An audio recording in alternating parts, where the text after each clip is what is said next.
Good morning. Today we have discussed about two properties of natural numbers.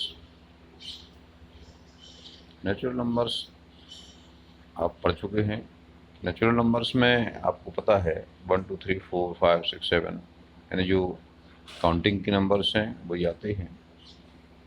इनको थोड़ा सा mathematical language में यदि हम इनकी कुछ प्रॉपर्टीज़ को देखें तो हम सबसे पहले पाते हैं कि ये एडिशन के प्रति क्लोज्ड होते हैं, यानी क्लोज टू एडिशन। एडिशन मतलब जोड़, और ये आप जानते ही हैं, पढ़ चुके हैं आप। थोड़ा सा मैथमेटिकल लैंग्वेज में अपन देख लें, हिंदी में इसको बोलेंगे समव्रत नियम।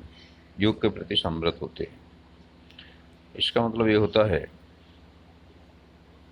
कि जब हम किन्हीं दो प्राकृत संख्याओं को जोड़ते हैं तो ये भी एक प्राकृत संख्या होगी। यानी कोई भी दो प्राकृत संख्याएं लेंगे और उनको जोड़ेंगे तो हमें एक नई प्राकृत संख्या प्राप्त होगी।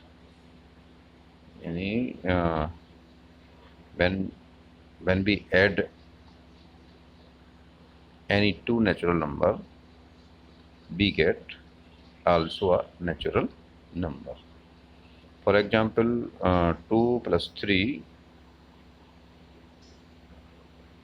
equal to 5. 5 is also a natural number. This can be generalized for larger numbers. 30 plus 60 get 90.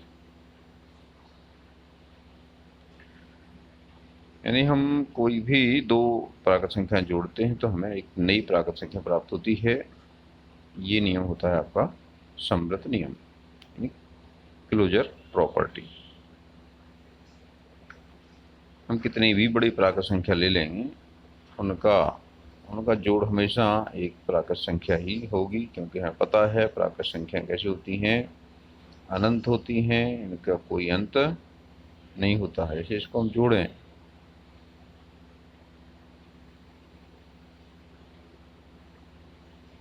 तो ये जो नई संख्या मिलेगी ये भी एक प्राकृत संख्या होगी।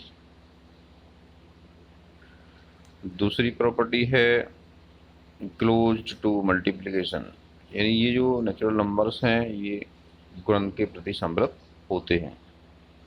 तो गुणा के प्रति समव्रत होने का मतलब क्या है? इसका मतलब ये है कि यदि हम किन्हीं दो नेचुरल नंबर्स को मल्टीप्लाई करें तो हमें जो नया नंबर मिलेगा वो भी नेचुरल नंबर होगा। For example 4 into 5 we get 20, और 20 is also a natural number. In the same way, we multiply larger numbers. We try to found what is we found here we found 7 4 ja 28 and 1 2 3 4 5 6 zeros. This is also a natural number. यानी हम किन्हीं भी दो प्राकृत संख्याओं का गुणा करेंगे तो हमें हमेशा प्राकृत संख्या ही प्राप्त होगी, चाहे ये कितनी बड़ी क्यों ना हो, कितनी बड़ी या कितनी छोटी क्यों ना हो, गुणा करने पे हमेशा हमें प्राकृत संख्या ही प्राप्त होगी। तो इसका जो तीसरा नियम है यहाँ है, हम तीसरा नियम होता है ये एसोसिएटिव लॉ या एसोसिएटिव प्रॉपर्टी, हिंदी में बोलते हैं इसको साहचर्य नियम। तो प्राकृत संख्याएं साहचर्य नियम का पालन भी करती हैं, यानी नेचुरल नंबर्स आर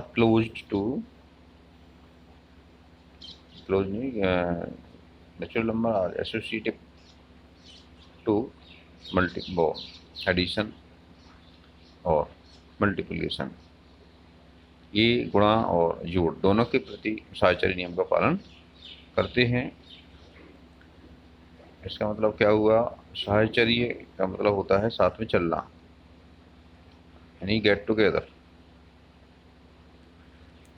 यहाँ पे एक एग्जाम्पल लेते हैं, 3 + 4 और +5। ये 5 नेचुरल नंबर्स हैं, इनको हम यदि पहले 3 और 4 को जोड़ दें उसके बाद 5 जोड़ें, क्या होगा? 3 और 4 को पहले जोड़ा तो 7 आ गया, इसके बाद 5 जोड़ेंगे तो क्या हो जाएगा?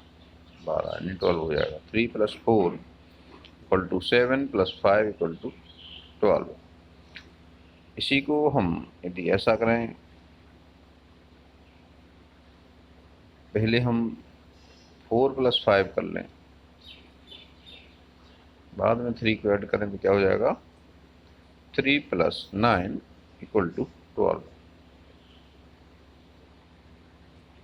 इन the both way we get 12। यानी हम पहले 3 और 4 को जोड़ दें या 4 और 5 को जोड़ दें, बाद में 3 को जोड़ दें, तो दोनों ही स्थितियों में हमें 12 प्राप्त होता है। ये क्या हो गया? इसी गुण को हम कहते हैं साहचर्य यानी एसोसिएटिव प्रॉपर्टी। तो जो नेचुरल नंबर्स हैं वो एडिशन में एसोसिएटिव होते हैं, यानी एसोसिएटिव प्रॉपर्टी दर्शाते हैं। मल्टीप्लिकेशन में अगर देखें तो मल्टीप्लिकेशन में भी यही हाल है। ये मल्टीप्लिकेशन के प्रति भी एसोसिएटिव होते हैं, यानी गुणा के प्रति साहचर्य नियम का पालन करते हैं। यदि हम किन्हीं भी 3 नेचुरल नंबर्स को ले लें और उनकी आपस में गुणा करें, तो चाहे हम पहले फर्स्ट जो 2 नंबर्स हैं इनको मल्टीप्लाई करें या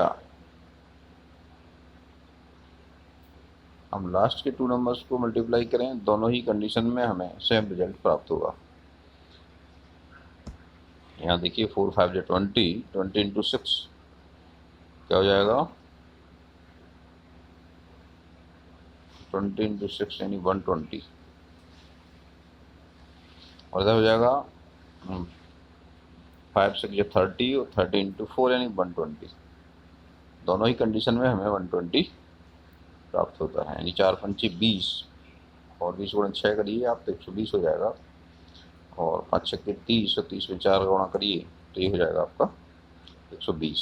ये आपका कहलाता है एसोसिएटिव टू मल्टीप्लिकेशन, यानी ये गुणन के प्रति साहचर्य का पालन करते हैं।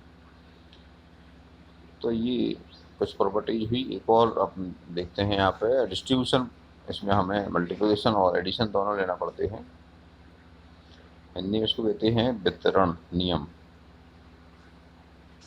जब हम यहाँ पे कोष्ठक के पहले गुणा करते हैं किसी संख्या का, और कोष्ठक को हम कोष्ठक के लेफ्ट में किसी संख्या को रखते हैं तो ये लेफ्ट डिस्ट्रीब्यूशन कहलाता है, और जब राइट में रखते हैं तो राइट डिस्ट्रीब्यूशन कहलाता है। तो यहाँ पे आप देखें ये आपका लेफ्ट डिस्ट्रीब्यूशन है, इस तरह होता है a × b + c = a × b + a × c। Example लेके देखें हम 3 × 4 + 5, इसको हम इस तरह खोल सकते हैं 3 × 4 + 3 × 5। महत्वपूर्ण प्रॉपर्टी है, आपको पहले 3 से 4 से गुणा करना पड़ेगा, फिर 3 का 5 से गुणा करना पड़ेगा। इस तरह से ये वैल्यू आएगी 12 और 15 ऐड कर दो, ये हो जाएगा 27। 3 को 12, 3 5 15 और 12 और 15 27 हो जाएंगे। इस तरह से ये आपका लेफ्ट डिस्ट्रीब्यूशन हो गया। इस तरह से हम राइट डिस्ट्रीब्यूशन देखते हैं, तो हम राइट में भी लिख देंगे तब भी ऐसे वैल्यू आएगी। जैसे हम इसको ही ले लें, हम 4 + 5 × 3, तो इसको भी अपन इस तरह बांट सकते हैं 4 × 3 + 5 ×